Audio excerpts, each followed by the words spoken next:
And one thing I didn't do when I was younger, which I did a lot for my employers, was I would build all this strategy for how we're going to move the needle in revenue.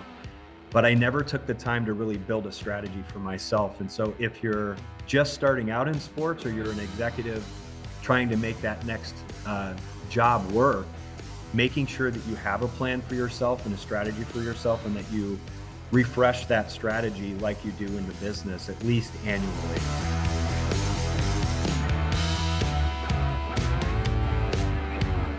Hi, I'm Len Perna, and this is Leading Voices in Sport from the Turnkey Group at ZRG. In this episode, Rick Alessandri, Turnkey's Managing Director of Sports, Media, and Technology, introduces our newest teammate, Jamie Spencer. Jamie has joined Turnkey as Managing Director of Revenue, where he'll work closely with Curtis Walker and James Jordan to execute all of our revenue-related searches at Turnkey. In addition, Jamie will also help clients by coaching their teams and senior leaders. Thanks for joining us.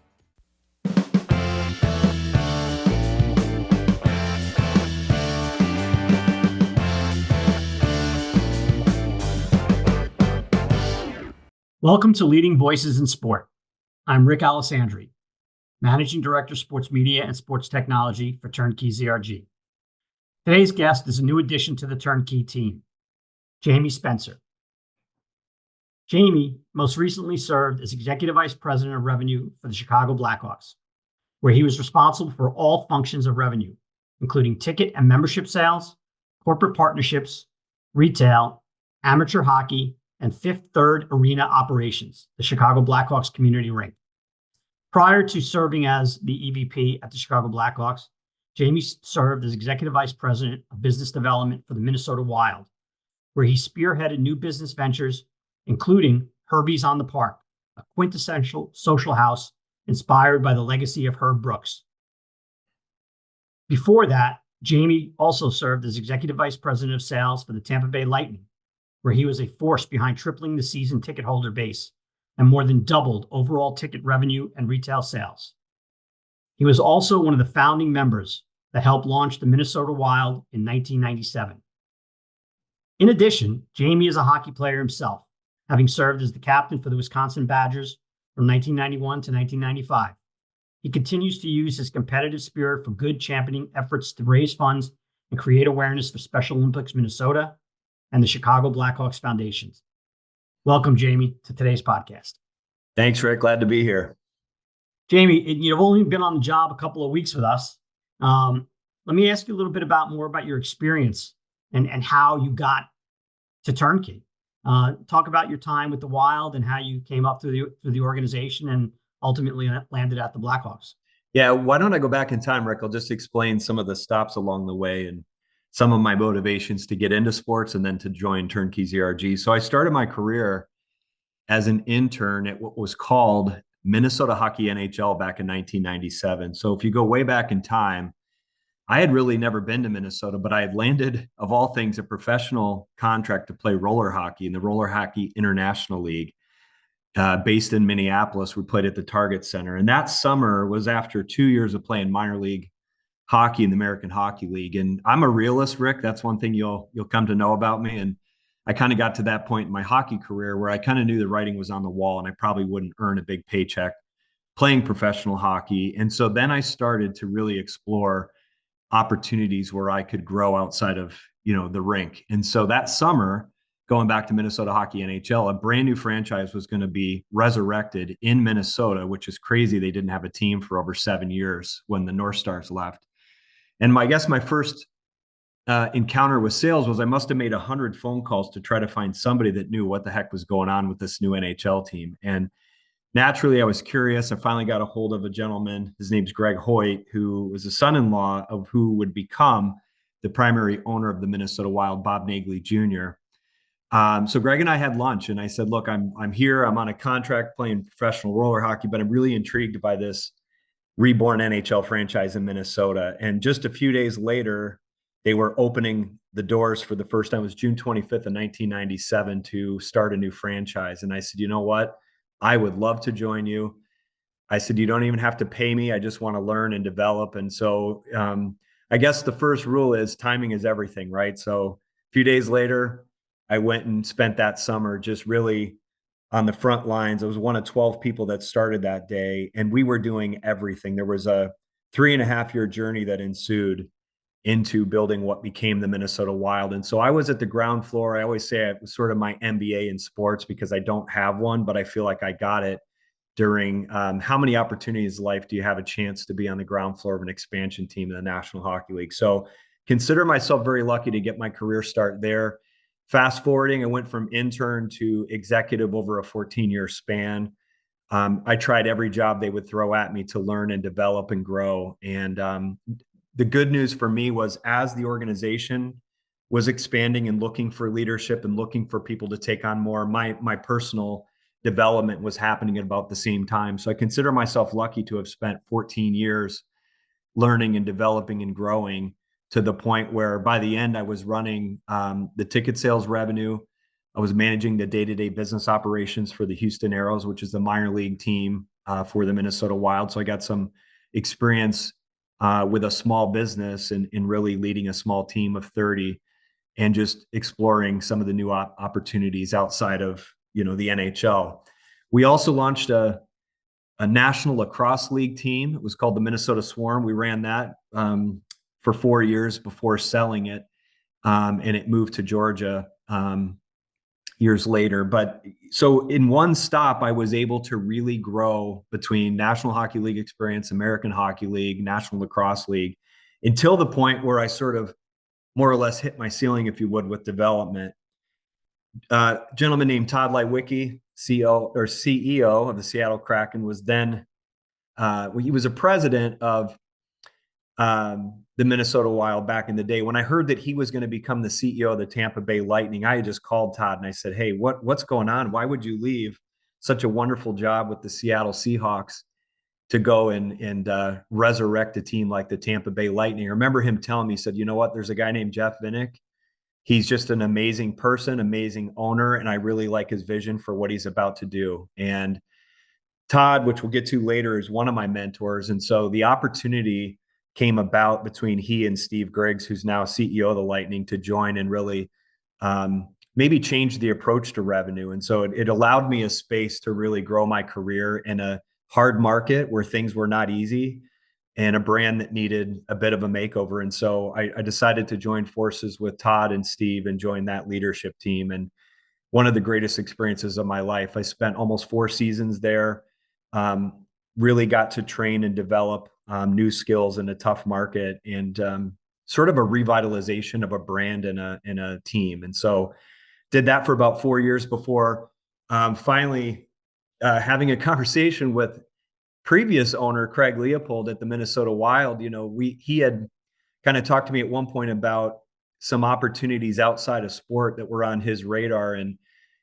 as you mentioned, Rick, in my intro, building things like a practice facility, a full-time primary dedicated facility was on his list, and a restaurant that we would own and operate through the Wild enterprise. And so it was it was a new job, had never been done before. It was a business development role. And it really got me outside of my comfort zone, understanding complex agreements, how to take brand and convert it to net new revenue streams, and kind of got me off the team side a little bit in big projects and development. So I learned a ton again, and you'll hear that throughout my story, is opportunities to grow is really maybe what my whole life has been about, but definitely in the business world. So I did that for about 7 years. And like many of us during COVID, investments in new net revenue opportunities wasn't what it once was. I was doing a little bit of soul searching, but ironically, I read that there was a new president of the Chicago Blackhawks, Jamie Faulkner, and her husband and I, Colin Faulkner, go way back. And he's somebody I highly respect. And through a series of conversations with Colin, he said, you should really meet Jamie, because she's never been a team president before and has some really aggressive ideas about what revenue could be. And so I took him up on that offer, talked to Jamie several times, and it didn't take us long to realize that we really wanted to work together. And I had an opportunity then to join an original 6 brand like the Chicago Blackhawks, which was just too difficult not to say yes and join that club. And so for the last 3 years, that's where I've been leading all revenue efforts for the Blackhawks, learning a lot, continuing to grow and develop. And that was my last post. And then that brings me to current here at Turnkey ZRG, Rick. And it's been an interesting pivot for me. I got to a point, frankly, where I just needed more flexibility. I've got 2 kids in high school, 1 in college, and wanted a little bit more time at home. And that led me to, again, some soul searching. And I really wanted to stay in sports. And after a few phone calls with another person I highly respect, with Len Perna, we decided it might be a good idea for me to join the team. And so what I really, maybe where it really clicked was the idea that, I've been doing these jobs in a wide variety over the last 27 years. It's converting all the experience as a practitioner to now hiring for the roles that I've had either previously or coming out of. And so I'm passionate about the people side. I just love the way organizations are built, and I'm a big believer that people are first in anything. I mean, the strategy is the strategy, and it's important, but without the right leaders in place, it doesn't really work. And so, in this next chapter at Turnkey ZRG, I really hope to focus on the people piece and really finding those next generation of leaders and being able to put them in the right spots with the right owners and presidents of clubs, and seeing their careers grow. That'll bring me a lot of joy, I know, in the coming years ahead. And the last piece that I'll throw at you, Rick, is I'm not actually being certified to coach, because look, 10 years ago, if you had asked me what's one thing that could have helped you more, it's having an outside resource to hold me accountable to my own goals and aspirations, and kind of kick myself for not really doing that sooner. But I now have a coach, and I've joined a group that I'm going to learn and develop. And so I hope to provide that resource to leaders across sports in the years to come. So it's a mouthful, but that's sort of where I've been, some of the stops I've made along the way, and also why I joined Turnkey ZRG. Yeah, no, listen, it's an incredible journey, and one obviously that you've continued to learn and build upon all along the way. I mean, like me and others at Turnkey, including your colleagues in the revenue area, Curtis Walker and James Jordan, you guys have really subject matter expertise. You've sat in the seat. What do you think that does for someone like you now as an executive recruiter in terms of your understanding of what our clients are seeking with positions that you're going to be recruiting for? Well, that's a great question. I think the first thing that comes to mind is I'd like to think over 27 years, I've met some of the best leaders and have sat in rooms where it's, league meetings or strategy meetings. And so I have sort of some institutional knowledge of not just the subject matters that we're all working on, but also the people in these spaces that are really good.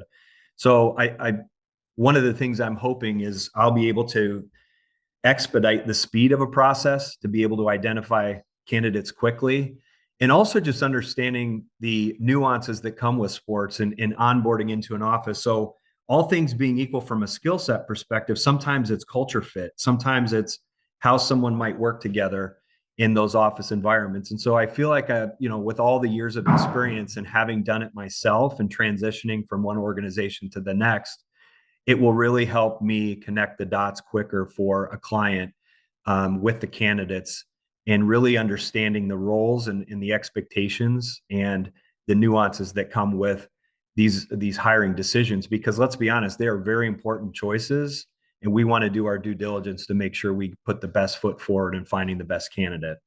Yeah, you mentioned Todd Lewicki. Obviously during your career, there have been others that have influenced you, that impacted you, gave you advice, kind of helped you along the way. Who are some of those mentors, and what are some of the lessons you've learned, both good and bad?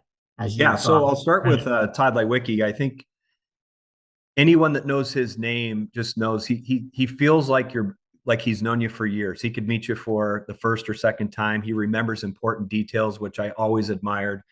But what I probably admire most about him is his unique ability to build culture. And from the entry level first year job all the way up to the executive ranks, it's real hard to do that. And he's a master at understanding people and getting people to work together and really getting the full potential out of each individual. And so that's one anecdotal thing I would say about Todd. And I really liked his unique approach to how to build a franchise around community work, and look no further than the Tampa Bay Lightning as evidence that it can work. Everywhere Todd's been, he's been really important in the community, and he puts us all in positions to really care about not just our team, but what are we contributing to the greater good of that community in an authentic way. Steve Griggs is another one. Steve, I also worked for at the Minnesota Wild and Tampa Bay Lightning.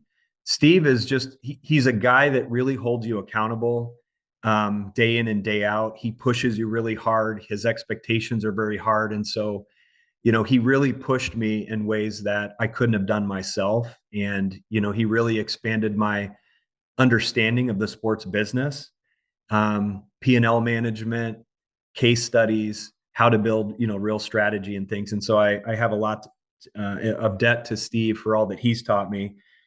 Jamie Faulkner at the Chicago Blackhawks, again, had never been a team president prior to joining the Blackhawks, but she is one of the smartest people I've ever met, and definitely worked for. She brings a whole new understanding to strategy and analytics, and understanding how to build a case study for an idea that I would have. It wouldn't just be a conversation. She wouldn't let me get away with that. She'd want to have more in-depth information about why something needs to happen and why now, or what are you going to do with this investment? So it really challenged me to think more strategically about not just what we need, but also the processes involved and the steps, and really thinking critically about areas for growth.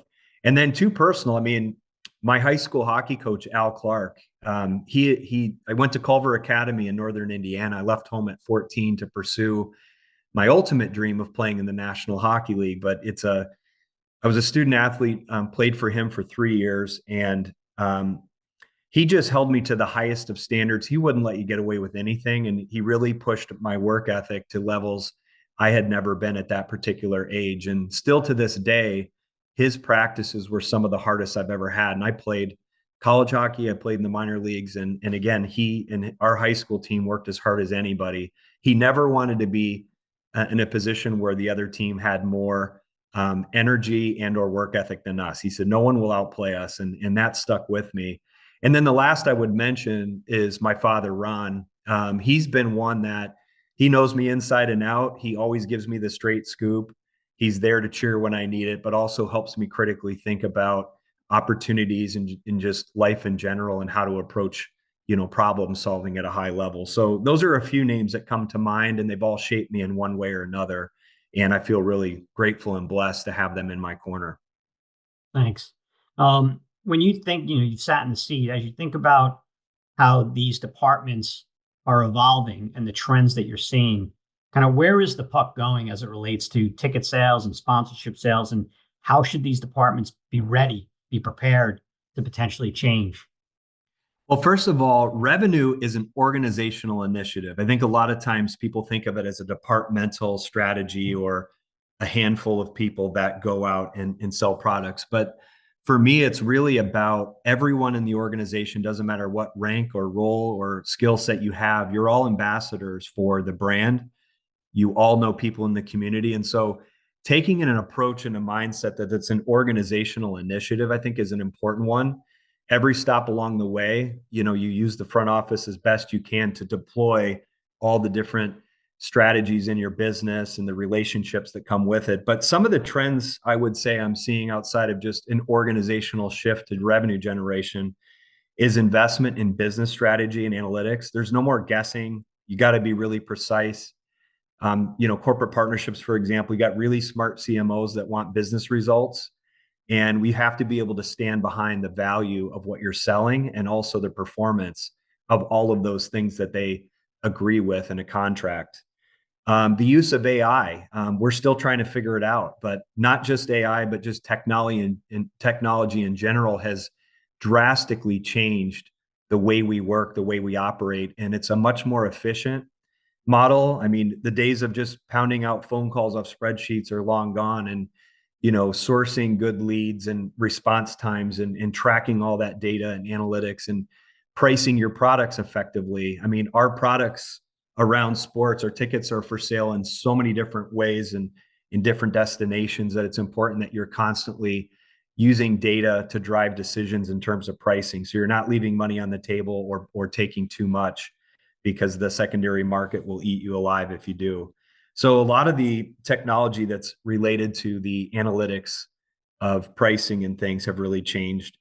And then just the processes with technology, as I mentioned, is just getting, if it's a salesperson, is getting them through the funnel of leads in a much quicker way. and automating the process to expedite some of that. What used to take us 3 months takes us 3 days now, and being more precise in our business approach.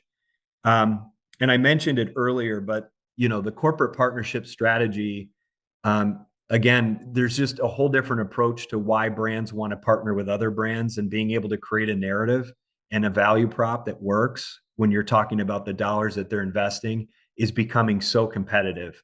And you just see a lot of blurred lines between, for example, college and pro sports, and specifically partners are being a lot more intense in their focus on why they would want to invest in a brand. And then lastly, consumer behaviors are changing. When you look at media consumption, look at teenagers and constantly on their phones, it's a very different world. The way we reach our audiences, and there's a lot more trend towards last minute buying, especially with kids in their 20s are making buying decisions in a different way. They want to be entertained. And when you think about your sport, you got to invest a lot more heavy into the game day experience outside of the team performance on the field or the ice or in other aspects. And so from that perspective, there's a lot of change. And then lastly on that topic is just, especially the younger generation, they're only going to work with brands that they trust or admire.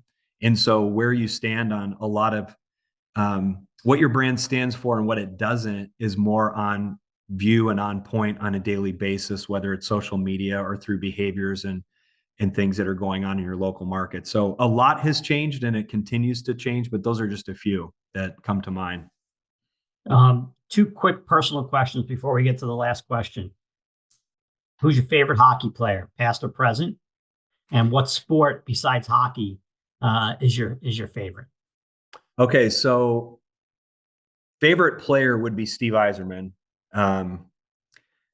For those that maybe, I hope everyone knows him, but he's the longest serving captain in any professional sport of any kind. I think it was 21 years that he served as captain of the Detroit Red Wings. I think he got the captain's patch at age 19, led them to many, many successful teams. So it's a real strange sort of coincidence that Steve and I got to work together at the Tampa Bay Lightning from 2010 to 14. But the other thing is sometimes you're a really good hockey player, but maybe not a great manager. He's both. And he's such a quality human being. And he's so down to earth and, just a guy that I really admire. So, and I wore number 19 as a kid because I loved his work ethic, his leadership skills. He could score, and he scored a lot of big goals and led a lot of important teams. And anyone that knows his name and has been in touch with him knows and will verify everything I'm telling you. So, and now I have personal experience with Steve, and it made me even love him more. So, and what was the other one, Rick? You said outside? Your favorite sport outside of hockey? Favorite sport outside of hockey is football. I played it up until about my freshman year. I played 4 sports, and at some point I had to start specializing. Mm-hmm. But I'm not big enough and strong enough to play a running back position in football. I love watching college. I love watching NFL football. I just think it's such a tenacious sport, but it's also become such an athletic sport. I mean, even the linemen these days they're running 4.3s, 4.4s. It's crazy. Crazy. And it's just something that it's just fun to watch. So yeah, football would be my next favorite sport. We always end this podcast with the same question. We're in the talent business. We're in the business of trying to help people land new jobs, new opportunities. What advice would you give to folks who are wanting a career in sports and trying to break into this amazing career? Well, the first thing I would say is, not unlike trying to succeed on the field, it's block out all the noise, because most people are going to probably second guess you or your skills or your ambitions. And you're going to hear a lot of no's probably when it comes to trying to get hired or find the right fit.